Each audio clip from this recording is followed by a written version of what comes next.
Ma, pahinga na. Nasaan si Norman? May group project daw sila, kaya doon siya sa barkada niya matutulog ngayong gabi. Pinayagan mo. Malaki na si Norman. Yun din ang akala ko noon. Na hindi ko na kailangang mag-alala. Kaya niya ng alagaan ng sarili niya. Pero anong nangyari? Nawalan pa rin ako ng anak. Dahil ngayon sa asawa niyang impacta, di ba? Alagaan mo ang anak mo, Leila. Napakahirap.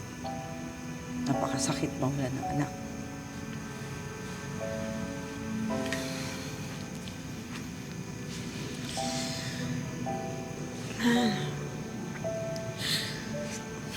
Si Anton lang yung nawala.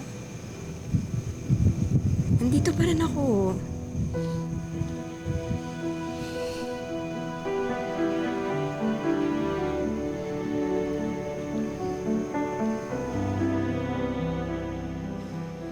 Saan niyo dinala ng hayop na Brenda na yun ang asawa ko?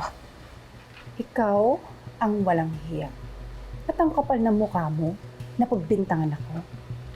Pinahuli mo pa ako sa mga pulis. Hayop ka. Dahil pinagtulungan niyo yung asawa ko. Tinawagan niyo talaga si Anton para matrap siya. Ang galing naman ng imagination mo. Sana naisip mo na baka kaya ako kinita ni Anton dahil sawang-sawa na siya sa asawa na tulad mo. Bastos ka!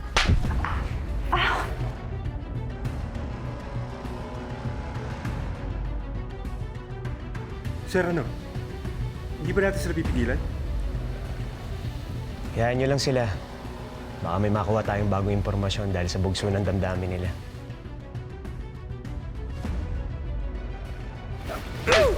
Mas bastos ka!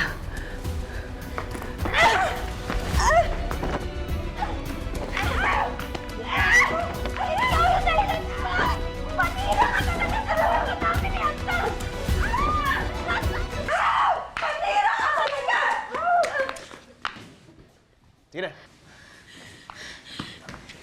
Sinabi nang tumigil na kayo eh. Nailabas nyo na yung sama ng loob nyo.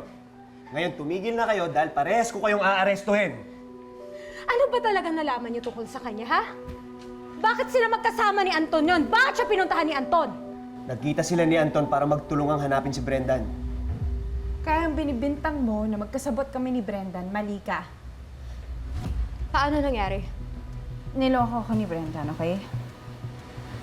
Gusto ko rin siya mahanap tulad ni Anton. Kaya ako siya tinawagan, kaya kami nag-usap.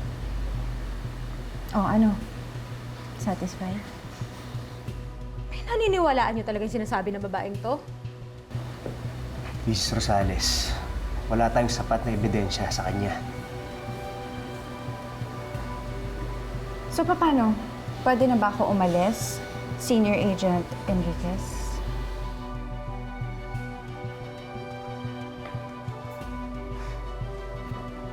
Sige na. Goodbye, Millie. Good luck finding your missing husband.